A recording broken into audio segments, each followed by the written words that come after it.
বাবার কৃপাধন্য কিছু বিশিষ্ট ব্যক্তির কথা। অভয় ব্রহ্মচারী। অভয়াচরণ চক্রবর্তী তৎকালীন বাংলার ময়মনসিংহ জেলার সদর রেজিস্ট্রি অফিসে চাকরি করতেন।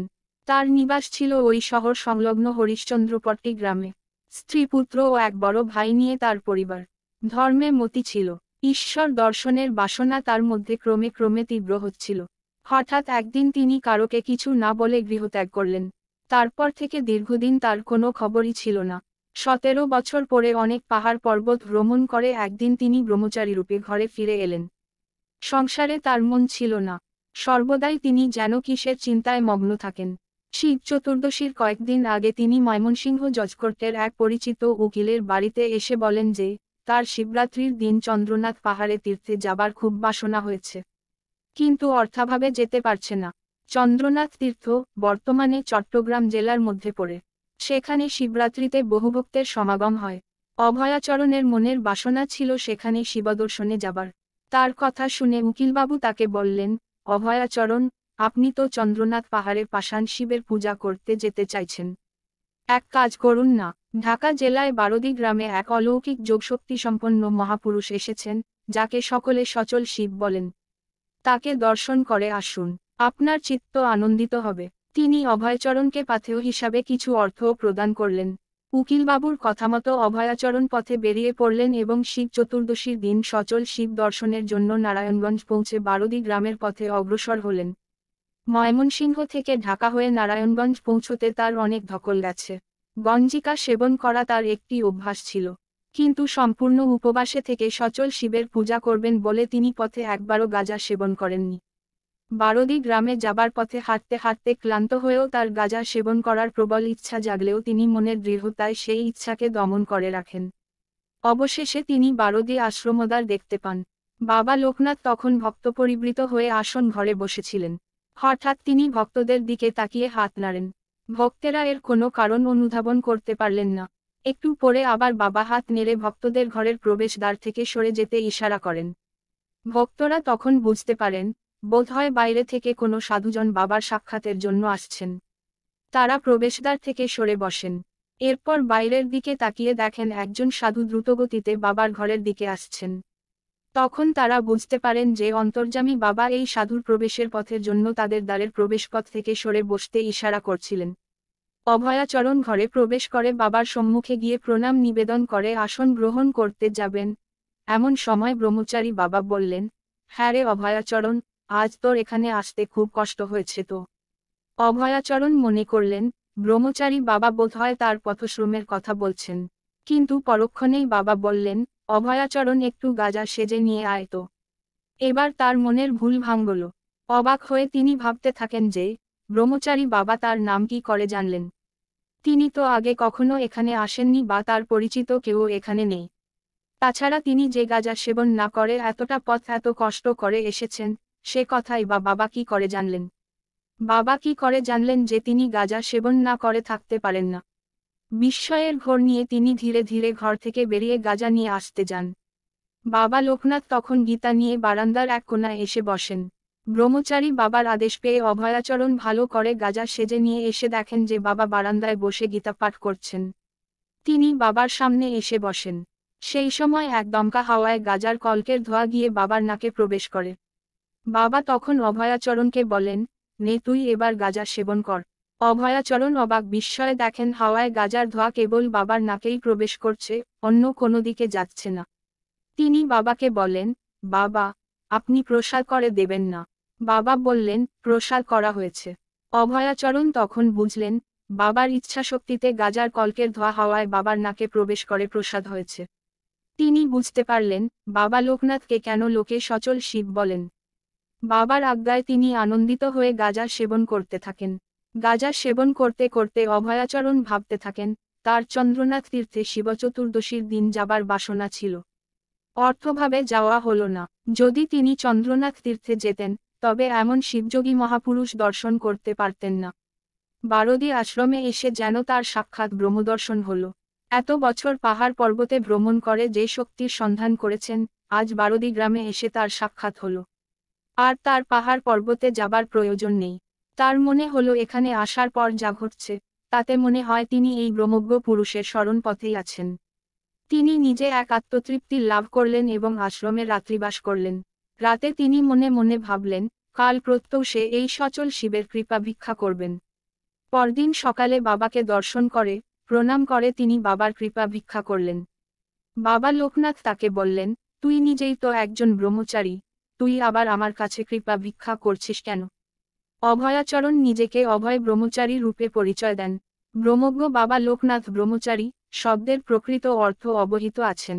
বেদ অর্থে একজন কর্তব্যনিষ্ঠ নৈষ্ঠিক ব্রহ্মচারী সারা জগৎকে ধারণ করেন।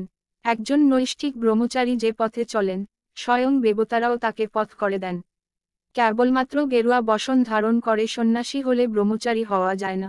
জগৎ ধারণ ও পালন করার কর্তব্যও তাকে পালন করতে হয়। সেই জন্যই বাবা অনেককে বলতেন, আমি যেদিকে তাকাই কেবল আমাকেই দেখি। একজন ব্রহ্মচারী সারা জগৎ পরিব্যাপ্ত করে থাকেন। অভয় ব্রহ্মচারী সেই অর্থে এখনও ব্রহ্মচারী হননি। পাহাড় পর্বতে ঘুরে বেড়ালেও তিনি কর্মযোগে প্রবৃত্ত নন। তাই বাবা তাকে বলেছেন, তুই তো নিজেই ব্রহ্মচারী, তবে আমার কৃপা চাইছিস কেন? একজন নৈষ্ঠিক ব্রহ্মচারী নিজেই রুক্ষ। তিনি অন্যদের কৃপা করেন, কিন্তু তার কারো কৃপার প্রয়োজন হয় না। কিন্তু অভয় ব্রহ্মচারী কি বাবার কথার এই গূঢ় অর্থ বুঝতে সক্ষম হবেন? অভয় ব্রহ্মচারী মনে মনে ভাবলেন, বুঝেছি ঠাকুর, আপনি ধরা দিতে চান না।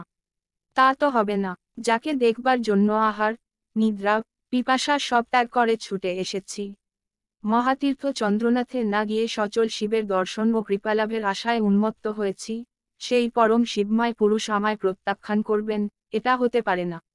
যে জীবন্ত শিবের কৃপালাভের আশায় আমি কদিন ধরে উপবাস করে আছি, আজ দেখি কি করে তিনি আমায় প্রত্যাখ্যান করেন। যদি আমার ভক্তি একনিষ্ঠ হয়, তবে তার সাধ্য কি ধরা না দিয়ে যান। অভয়াচরণের কৃপা ভিক্ষার আর্জিতে বাবা আর কোনো সাড়া দিলেন না। অভয়াচরণ তখন বাবার দুয়ারে 3 বার মাথা ঠুকে আশ্রম ত্যাগ করতে উদ্যত হলেন। মনে গভীর বেদনা নিয়ে তিনি ধীরে ধীরে আশ্রমের দ্বারের দিকে চলেছেন। এমন সময় উপস্থিত ভক্তগণের মধ্যে একজন উকিল বাবাকে বললেন, বাবা উনি তো গতকাল থেকে এখানে উপোস করে আছেন। শিবচতুর্দশীর উপোস করে প্রসাদ না খেয়ে উনি আশ্রম ছেড়ে যাচ্ছেন কেন? তখন বাবা লোকনাথ বললেন, ওকে বসতে বল, ওর আহারের জন্য এখনই আহার মিলবে। বাবার এই কথা অভয়াচরণকে বললে তিনি ব্যথিত হয়ে চড়া গলায় বাবাকে শুনিয়ে বলেন, আমি বামুনের ছেলে, 2-1 দিন না খেলে মরব না। খুব খিদে পেলে 3 বাড়ি ঘুরে 3 মুঠো চাল পেলে নিজে রান্না করে খাবো। আমি এখানে খেতে আসিনি।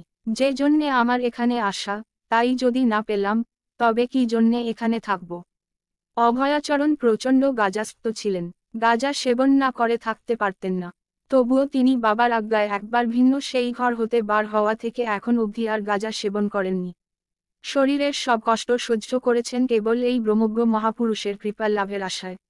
বাবা যখন তাকে নিজে গাঁজা সেজে আনতে বলেছিলেন, তখন তিনি ভেবেছিলেন, এখানে তার অভীষ্ট অবশ্যই পূরণ হবে। কিন্তু পরদিনই কেন তিনি কৃপাভিক্ষা মঞ্জুর করলেন না, সেটাই অভয়াচরণ বুঝতে পারছেন না। তার মনের মধ্যে সব গণ্ডগোল পাকিয়ে যাচ্ছে। এদিকে বাবা অভয়াচরণকে কঠিন পরীক্ষা করছেন। 17 বছর পাহাড় পর্বতে সে যে ব্রহ্মচর্য পালন করে এসেছেন, তা কতটা খাঁটি তিনি পরখ করে দেখতে চাইছেন। অভয়াচরণ যখন বলেন, তিনি ভিক্ষান্নে জীবনধারণ করতে পারেন, বাবা তাতে খুশি হন। বুঝতে পারেন যে অভয়াচরণের ব্রহ্মচর্য পালনে নিষ্ঠা ছিল, কিন্তু কর্মযোগে প্রবৃত্ত হবার মতো গুরুর অভাব ছিল। ভক্তকে ভগবান সর্বদা পরীক্ষার মধ্যে ফেলেন। জীবনের প্রতিটি মুহূর্ত পরীক্ষার মধ্য দিয়ে যেতে পারলে তবেই তার কৃপা পাওয়া যায়। বাবার মনের ভাব বুঝতে না পেরে অভয়াচরণ আবার আশ্রমদ্বারের দিকে পা বাড়ায়। ঠিক সেই সময় একজন রমণী নানাবিধ অন্নব্যঞ্জন ও মিষ্টান্ন ভোগ সাজিয়ে উপবাসের পর বাবা লোকনাথকে নিবেদন করার জন্য নিয়ে আশ্রমে প্রবেশ করলেন। সারারাত্রি উপবাস করে বাবার কাছে নিবেদন করে উপবাস ভঙ্গ করার জন্য সে নানাবিধ উপচারে ভোগ নিয়ে এসেছে। বাবা লোকনাথ তার সিদ্ধিবলে জানতেন যে তার জন্য ভোগ আগতপ্রায়। সেই জন্যই তিনি অভয়চরণকে এতক্ষণ পরীক্ষা করছিলেন। এবার ভোগের থালা দেখে স্নেহভরা কণ্ঠে তাকে ডেকে বললেন, অভয়াচরণ, তোর খাবার এসেছে। এবার খেয়ে উদরপূর্তি কর। সেই স্নেহভরা কণ্ঠস্বরকে আর উপেক্ষা করতে পারলেন না অভয়াচরণ। তিনি অশ্রুপূর্ণ নয়নে উপবাস ভঙ্গ করার জন্য বাবার সামনে এসে বসতেই বাবা সেই রমণীকে বললেন, তুই সরে যা এখান থেকে। রমণী বাবাকে প্রণাম করে শোশব্যস্তে ঘর থেকে বেরিয়ে এলেই অভয়াচরণ সেই প্রসাদ খেতে আরম্ভ করলেন। রমণী বাইরে বেরিয়ে এসে ভাবলেন, তিনি বাবার উপবাসভঙ্গের জন্য সারারাত্রি একনিষ্ঠভাবে এই ভোগ রান্না করে এনেছেন। বাবা তার ভোগ গ্রহণ করেছেন, কিন্তু অন্য একজন সাধুকে তা খাইয়ে দিলেন। তিনি এর কোনো কারণ খুঁজে পেলেন না। ভগবান কোনো কাজ কেন করেন, তা ভক্তের বোধগম্য হয় না, কিন্তু তার কাজ সর্বদা ভক্তের মঙ্গলের জন্যই হয়। নর্মদা পরিক্রমার সময় উপবাসে থেকে মামলেশ্বর জ্যোতির্লিঙ্গের অভিষেক পূজা করে সস্ত্রীক যেই আমরা গর্ভগৃহ থেকে নাটমন্দিরে বেরিয়েছি, একটি হনুমান এসে অনেক দ্রব্যের মধ্যে কেবল প্রসাদটি নিয়ে চলে গেল। আমি তার দিকে তাকাতেই মহন্তজি বলেছিলেন, এ অতি শুভ লক্ষণ। মামলেশ্বরের প্রসাদ হনুমানজিকেই খেতে দিন, এতে ভক্তের মঙ্গল হয়। রমণীর অনেক আকাঙ্ক্ষা করে বাবার জন্য নিয়ে আসা ভোগ বাবা অভয়াচরণকে খাইয়ে দিলেন, তাতে রমণীর কল্যাণই সাধিত হবে। এদিকে অভয়াচরণ পরতৃপ্তি সহকারে বাবার সামনে বসে প্রসাদ খেতে থাকলেন। প্রায় অর্ধেক খাওয়া হয়ে যাবার পর বাবা তাকে বললেন, এ যে কায়েতের মেয়ের হাতের রান্না খাচ্ছিস, অভয়চরণ? এ কথা শুনে অভয়াচরণ বললেন, আমি তো ঠাকুরের প্রসাদ খাচ্ছি, চণ্ডালের মেয়ের হাতের রান্না হলেই বা দোষ কি? বাবা লোকনাথ অভয়াচরণের এই উক্তিতে অতিশয় আনন্দিত হলেন এবং তার সত্য জ্ঞানের পরিচয় পেয়ে খুশি হলেন। অভয়াচরণ ভোগ খেয়ে পরিতৃপ্ত হয়ে সেদিন আশ্রমেই থেকে গেলেন। তার মনের মধ্যে আলোড়ন চলতে থাকলো যে বাবা তাকে অভীষ্ট কৃপা দিচ্ছেন না, অথচ তার প্রতি স্নেহপূর্ণ মনোভাবও দেখাচ্ছেন। তাকে নিবেদন করা ভোগ তিনি অভয়চরণকে সামনে বসিয়ে খাওয়ালেন। তিনি বুঝতে পারেন, বাবা নিশ্চয়ই তাকে পরীক্ষা করছেন। একজন ব্রহ্মজ্ঞানী মহাপুরুষের কৃপা পেতে গেলে তাকে পরীক্ষা তো দিতেই হবে। তিনি মনে মনে দৃঢ়প্রতিজ্ঞ হন যে বাবার যে কোনো পরীক্ষাতে তাকে উত্তীর্ণ হতেই হবে এবং এজন্য তিনি কিছুদিন আশ্রমেই অবস্থান করলেন। তারপর একদিন সকালে বাবার দর্শন করে অভয়াচরণ বিদায় চাইলেন। বাবা তখন তাকে বললেন, হারে অভয়াচরণ, যার জন্য তুই 17 বছর পাহাড় পর্বত ঘুরে বেরিয়েছিস, তা কি তুই পেয়েছিস? অভয়াচরণ বাবাকে বললেন, না পাইনি। বাবা তখন অভয়াচরণের ডান হাতের কবজিটা নিজের ডান হাতে ধরে বললেন, যার জন্য ঘুরেছিস, তা তোর ডান হাতে বেঁধে দিলাম। আর তোকে ঘুরতে হবে না, শুধু ঘুরে বেড়ালে কি হবে রে? জানবি কর্মই ব্রহ্ম, কর্মের মধ্যে দিয়েই ব্রহ্মকে জানতে হবে, তাকে পেতে হবে। এরপর তিনি রজনী ব্রহ্মচারীকে ডেকে বললেন, রজনী তুই অভয়াচরণকে সঙ্গে নিয়ে যা, বুঝিয়ে দে, তুই এখন কি কর্ম করছিস, আর ওকে বেশ করে খাইয়ে দিস। তারপর অভয়াচরণকে বললেন, শোন অভয়াচরণ, রজনী যা, আমিও তা। রজনী আমার শিলমোহর। ওদিকে বাবা লোকনাথ যখন অভয়াচরণের ডানহাত স্পর্শ করলেন, তিনি সর্বাঙ্গে এক অপূর্ব শিহরণ অনুভব করলেন। তার সমস্ত শরীরে যেন কোনো বিদ্যুৎ তরঙ্গ প্রবেশ করল। তিনি কয়েক মুহূর্তের জন্য মহাচ্ছন্ন হয়ে গেলেন। তার মুখ দিয়ে কেবল অস্ফুট শব্দ বেরোতে লাগল, কর্মই রুক্ষ, কর্মই ব্রহ্ম। আজ থেকে আমি কর্মযোগী, এখন থেকে আমাকে কর্মযোগে নিজেকে নিয়োজিত করতে হবে। বাবা লোকনাথ তার হাত ছেড়ে নাম দিলেন অভয় ব্রহ্মচারী। এবার ব্রহ্মশক্তির অংশ পেয়ে অভয় ব্রহ্মচারী নামে সে পরিচিত হবে, প্রবৃত্ত হবে বাবা লোকনাথ প্রদর্শিত পথে। তার মনের ঐকান্তিক কামনা এতদিনে পূর্ণ হল। সচল শিব দর্শন তার সফল হল। বাবা লোকনাথ অভয়াচরণকে কৃপা করলেন, কিন্তু তার কর্মগুরু ও পথপ্রদর্শক করলেন রজনী ব্রহ্মচারীকে।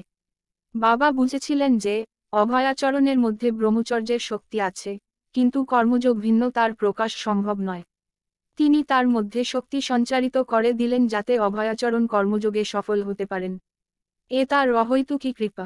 একজন ব্রহ্মজ্ঞানী ব্রহ্মজ্ঞ মহাপুরুষের থেকে যখন যোগশক্তি কোনো ভক্তের মধ্যে সঞ্চারিত হয়, তখন তার মনের জমি সহজে উর্বর হয় এবং তার অন্তর্স্থিত জীবাত্মা সহজে মহামায়া সৃষ্ট মায়ার বন্ধন কাটিয়ে মস্তকে স্থিত পরমাত্মাকে দর্শন করতে সমর্থ হয়। বাবার এই কৃপা অভয়াচরণকে সাধনপথে এক ধাক্কায় অনেকখানি এগিয়ে দিল। বাবার থেকে যে কতিপয় ভাগ্যবান ব্যক্তি এইভাবে বাবার যোগশক্তির কিছু কণা পেয়েছিলেন, অভয়াচরণ তাদের মধ্যে একজন। রজনী ব্রহ্মচারী বাবা লোকনাথের আদেশানুসারে অভয়াচরণকে সঙ্গে নিয়ে তার ঢাকা আশ্রমে এলেন। অভয়াচরণ সেখানে 3 দিন বাস করার পর আবার অজানা পথে বেরিয়ে পড়লেন। বাবা লোকনাথ তাকে রজনী ব্রহ্মচারী নির্দেশিত কর্মযোগের পথে অগ্রসর হতে উপদেশ দিয়েছিলেন। জানা যায় যে অভয় ব্রহ্মচারী তার নিজ গ্রামে এসে একটি আশ্রম স্থাপন করেন। ময়মনসিংহ জেলার ঈশ্বরপট্টি গ্রাম ছিল একটি অখ্যাত পল্লী, যেখানে প্রচুর গরিব মানুষের বাস।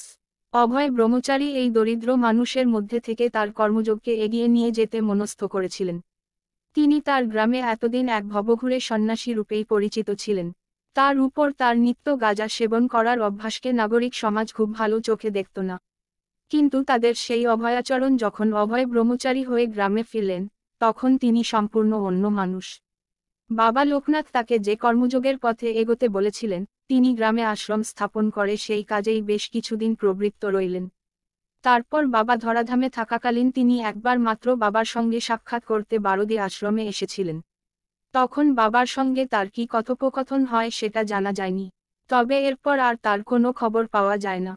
ব্রহ্মচারী বাবার ব্রহ্মশক্তির সামান্য অংশ নিয়ে তিনি সাধনমার্গের কোন স্তরে উন্নীত হতে পেরেছিলেন, বাবার ভক্তগণ তা জানতে সক্ষম হল না।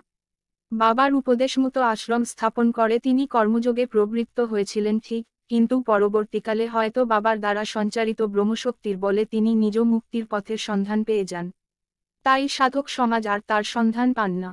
ব্রহ্মশক্তির বলে জীবাত্মায় যে জ্ঞানের আলোয় উদ্দীপিত হয় তাতে সাধক নিজ মুক্তি কামনায় প্রবুদ্ধ হতেই পারেন। সেই জ্ঞানের আলোয় যে সব সাধক সমাজকে আলোকিত করতে চান, মানব কল্যাণ সাধন করতে চান, তারাই ঈশ্বরকোটির সাধক হন। এমন উচ্চমার্গের সাধক জগতে কমই এসেছেন।